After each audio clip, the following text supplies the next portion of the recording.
nsanga mu cyumba cyanjye yateretse icyuma ku buriri ahashyiraho n'urupapuro yandika ibigambo byinshi mu mpapuro byinshi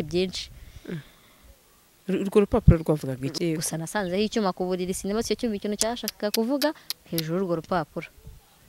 Ntago ndongera kubonana nawe, sindongera no kuvugana nawe, sinzanavugane nawe. Nuko ngo ko urugendo rw'ubuzima bwanjye bwagenze. N'umuntu uzi ka azingwa aranshuka, twese turi gushukana. Ari kunshuka nanjye mushuka. Ye ukamubwira nababwize n'ukuri. Nubwo akenshi abana basitari bose bashaka ngo umuntu aryamane nabo, ariko no kuryamana n'umuntu waryamana nawe ko ari nabo muryamana n'ubundi mukaryamana batari bwiye icyo bakugezaho. Ndimo ndakunda umuntu witwa Yago. Ndi mu rukundo nawe none ahubwo ajya namfasha n'abarimo arakora ikiganiro. Ntakavuge ko afite sheri. Yewe mukobwa uri gushukwa n'umutipa akubeshya urukundo. Ukabona ukwanza nako nta kintu mbabwiye ikindi kintu santi. Gasaro TV habaye nk'iminota myinshi akiryamye hasi umwana atiyorosha arimo ararwana nako kwakunda umwana w'uruhinja aba yizunguza imbeho iri kumwica. Aramuma turongera turaryama ajya kuryama mu cyumba cye. Aho iminsi nari maze mubona yaba yaranyweye inzoga ni umunsi naba narakundanye nawe uwo munsi nyine duhura. Nibwo namubonye anywa inzoga. Ikindi gihe nongeye kumubona twarasubiye iwacu nibwo natangiye kubona ko umuntu nabanye nawe burya nawe yaranyihishemo byinshi. Yatangiye kujya ataha yanyweye inzoga, ataha yasinze, ntabwo ati base twaganire nk'umuntu ushaka ko dutandukana base dutandukane neza nigire mu rugo anamerekeza njyane mu rugo avuga ati mwana wanjye dore arananiye wenda agenda avuga ko anananiye. Najyaga mvuga ati Imana imbabare nticaye ngenyine mwumva nka mu rugo bambwira ati wakitahiye. Iryo jambo nyine bakarihingutsa ngiye ntijyanye. Ntago ngiye namvaga nshaka kuzavuga ngo ndahukanye ngo ndatashye. Numvaga nshaka ko basi mu rugo bazambwira ngo wakitahiye. Yego. Avuga ati Imana imbabare mwumva iryo jambo. Umurona wanjye ni ubizi niwe nabibwiye ati nari ndi mukobwa wundi w'umunyamasengesho akunda kuza mu rugo nibo nabibwiye ibyo bintu ati Imana imbabariye mwumva mama aravuze ati wakitaye. Yamara kuvuga ngo wakitaye namaze kuhagera. Umva nkaba mu buzima babashe nkavuga ati senzahukana. Ibaze nahukanye noneho sake Mana yanjye nabakira. Umva umugabo buri joro agataha ambwira nabi sa mu mwanya wo kuganira nawe sagira ate umunsi umwe rero umunsi umwe ndamubwira mu ijoro wambabari ukamwanya nkaganira nawe. Wari wo munsi bwakiye mitana nigendera. Uryo joro naraye mama noneho mubwijije kuri ibibazo mwana byo mu rugo. Maravuga ati rero wowe iri joro sinakubwira ngo ufate inzira ngo utahe. Umusabe kuganira numva kwangiye ko muganira. Uziyizire. Naramuconze nagiye kumureba nsanga nta muntu turyamanye. Ngiye mu cyumba cye ry'amunsa ndamubura. Rebye ku isambona ni saa 7 z'ijoro. Nsubiye muri salo ndamubura nabwo yakunda ko yeshe muri salo gusoma Bibiliya ndamubura mbona urufunguruzo yarushyize gutya munsi y'urugi. Ndavuga ati saa 7 z'ijoro umuntu yabyutse aragenda twari turyamye ajya he. Yarabyutse acuranga radio cyane ngira ngo ku buryo nino nakanka ndi bwumve ko ahari. Ndaceceka bimaze kuba nka saa 8 numva arakinguye nanjye mpita ndeba hirya ngagiye nari nsinziriye. Umunsi aranaza aryama mu cyumba cyanjye mpita nje mpigima nyine kuko yahise yaje numva ibicupa aribitse numva agiye kwibrosa araza araryama. Aryamye nitamvuga aba urahigima ibiki. Ndavuga se ko nshaka kuganira nawe ngo akona kubwiye ko nta kintu njya nganira n'indaya. Nta kintu nganira n'indaya. Ndambwa basi rengagize ko ndi indaya tuganire niba ushaka ko tunatandukana neza. Ngo nta kintu nganira n'indaya ariko ngo kandi ntujya wumva. Nahise ndyama mu gitondo ndagira ngo nanjye ngo ngiye kureba ko umuntu ankunda mbyuka mbere ye manjya gufata imyenda y'umwana wanjye nkahita hirya kugira ngo abone ko ngiye gutangira kuzinga ngo ngende. Habe no kumbaza ngo ese kuri kuzingugiye. Umva narayifashe nangiye kuzinga nawe itabyuka itayambara ajya mu kazi. Ndavuga ati reka ndeke kugenda. Gusa narazinze neza ndasasa ahantu hose ndahakora neza. Ndagenda njya ku kazi iwe guhera saa 4 za mu gitondo nicaye ku kazi ngo arimo arafata amafaranga mbi rwose kari gufata amafaranga yakoraga Akancaho. yari yaradodaga Yego.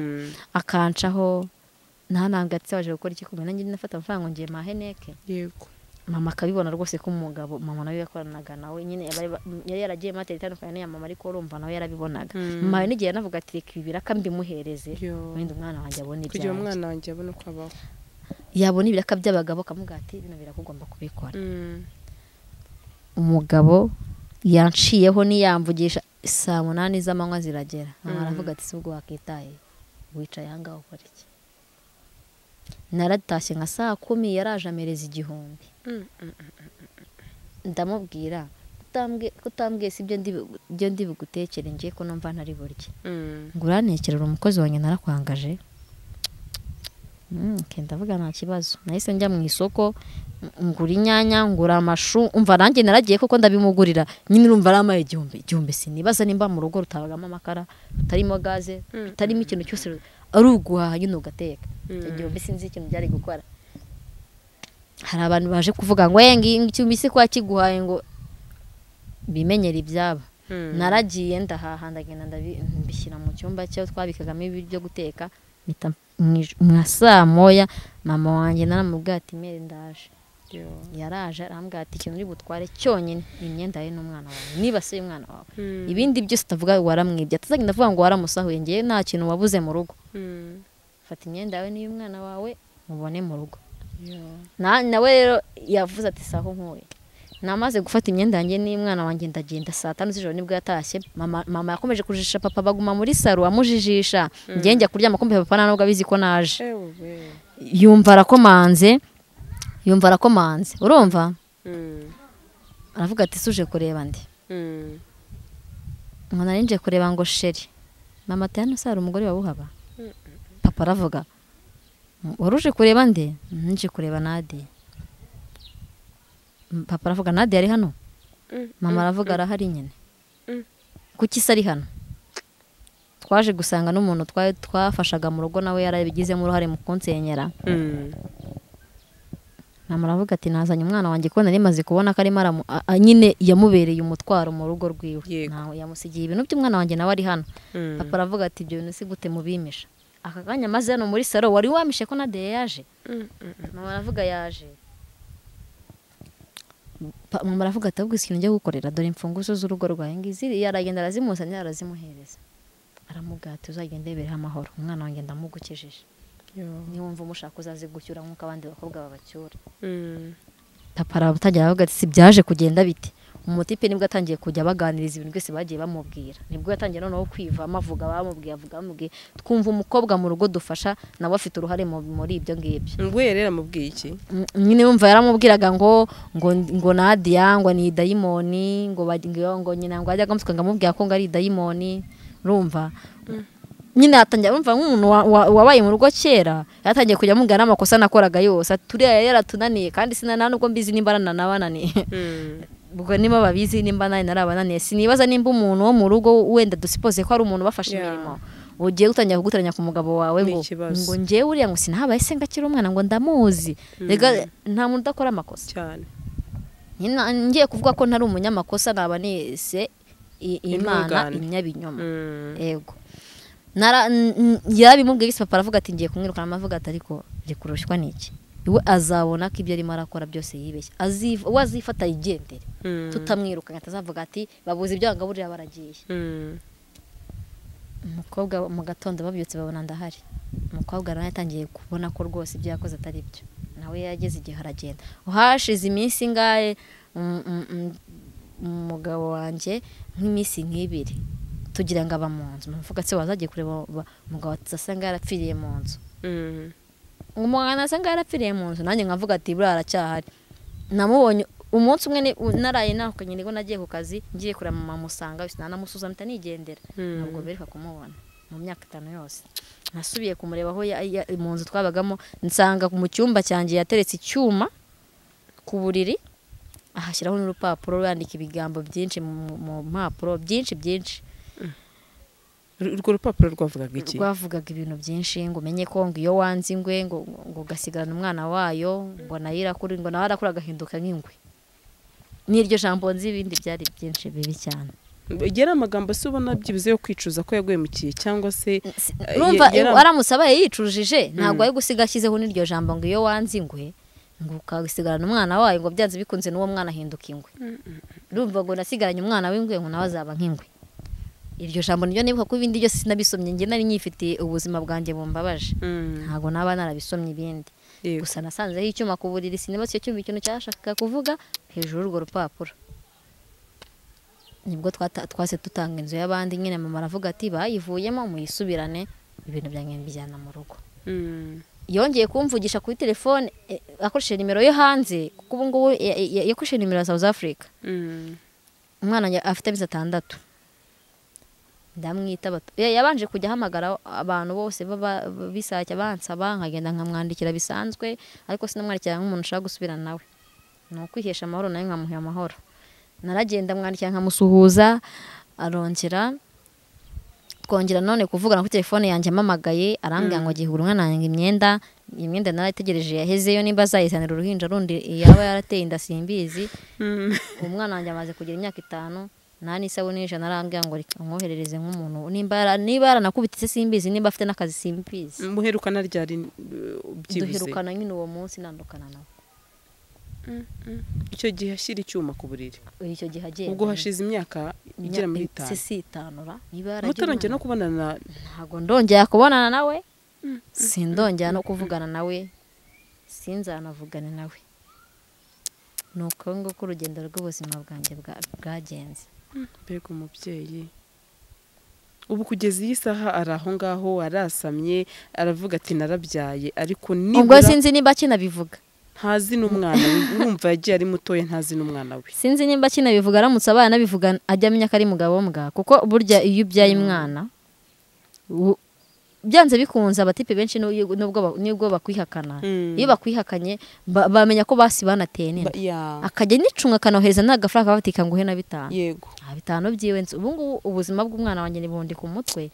Hahandi mera avuga ati nje urabona Nadia nje singikora akazi kanjye narayo karetse kubera kurwara. Umwana wawe ninjye ubazwa minerivare. Ni njyewe nyine mu rugo nibazamfate nabi ko mbivuze gutya kwitangazamakuru, ariko nyine ndayibazwa minerivare. Kandi n'ubundi nibyo ngomba kwezwa, no sara undi muntu bagomba kuyibaza. Ngiye gomba kuyibazwa kuko ninjye wamubyaye. Kuko urumva baranakurerera, baranandereye. Rero nimba bazi ko ntaba mu rugo babyanze bikunze bazi ko mfite akazi. Yego bagomba no kumbaza minerivare. Rero nanjye uko mbishoboje niko mbafasha, niko nohereza ibyo gufasha umwana wanjye. So ndumva ari ibyo ngibyo.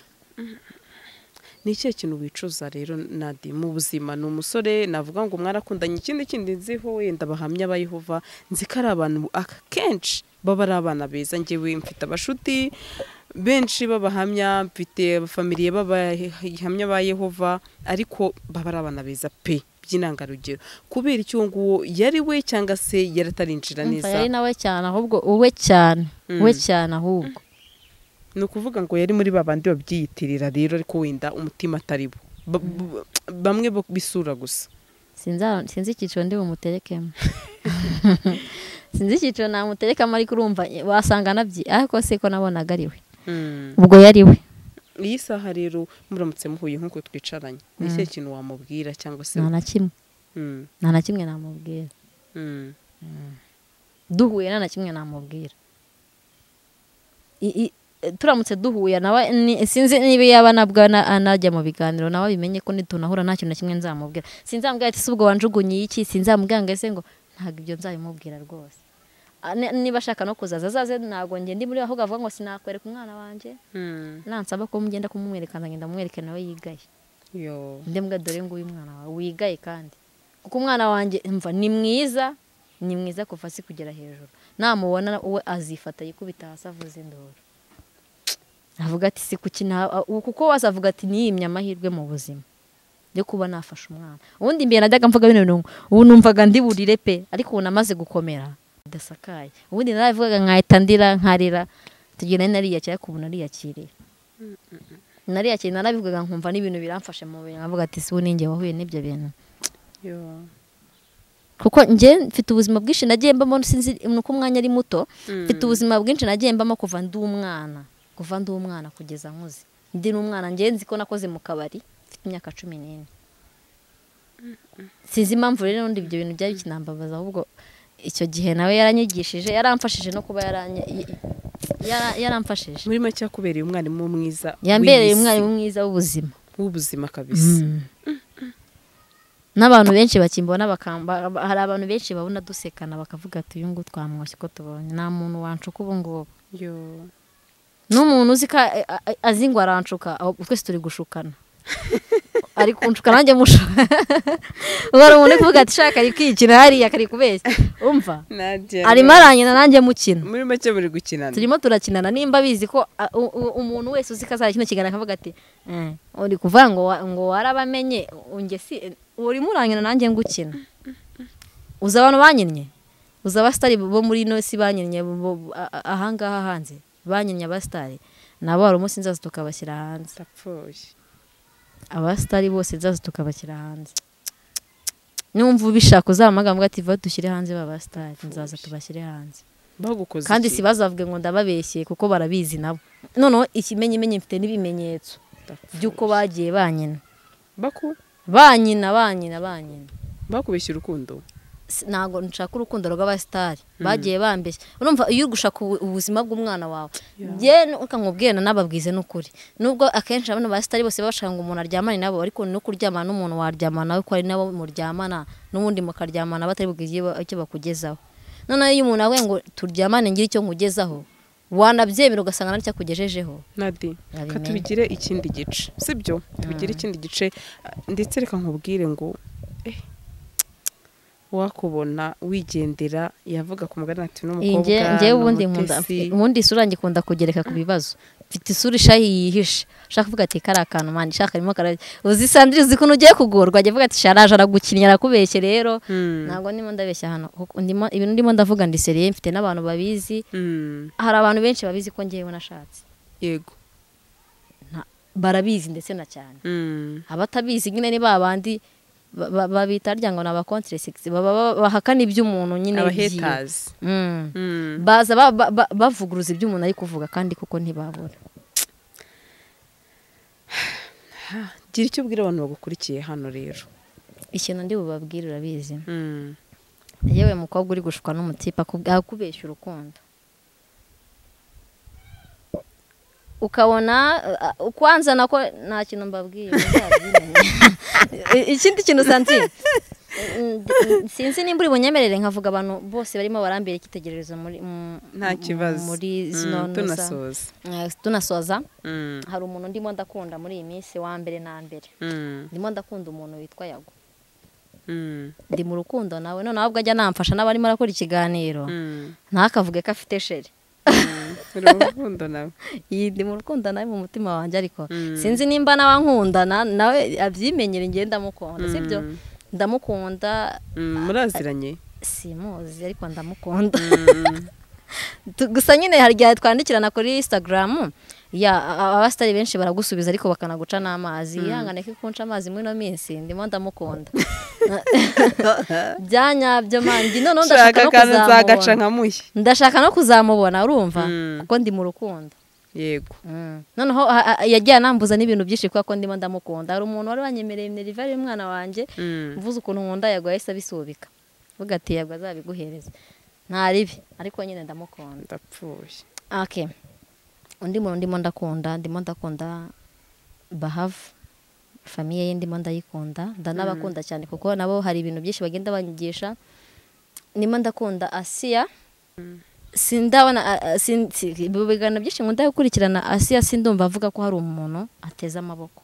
akenshi we akora yirwanirira ku giti cye nanjye mba numva nshaka kuzagera kuri ibyo ngibyo ku buryo nzakora numva ngo ningiye uri gutunga umwana wanjye sinteze umuntu amaboko ngo none hejo umuteza amaboko aranavuza ati kugira ngo mfashe umwana wawe nuko ngiye mbanza kuryamana nawe so nibyo nukuri ndireka nkubwire ni byiza cyane burya no gukunda abantu ukabishyira ku mugaragaro bakiriho ejo hatazagira wenda ubuzima n'ubuzima umwe wenda wapfa cyangwa se nanjye nkapfa ugasanga abantu nibyo njya mvuga ati njyewe unkunda ajya bimbwira nkiriho nanjye ndetse abo nkunda mbibabwire bakiri apana ejo umuntu agupfa ngo namukundaga ni byiza cyane ko uyu munsi uvuze amarangamutima yawe ndanagushimiye cyane yego murakoze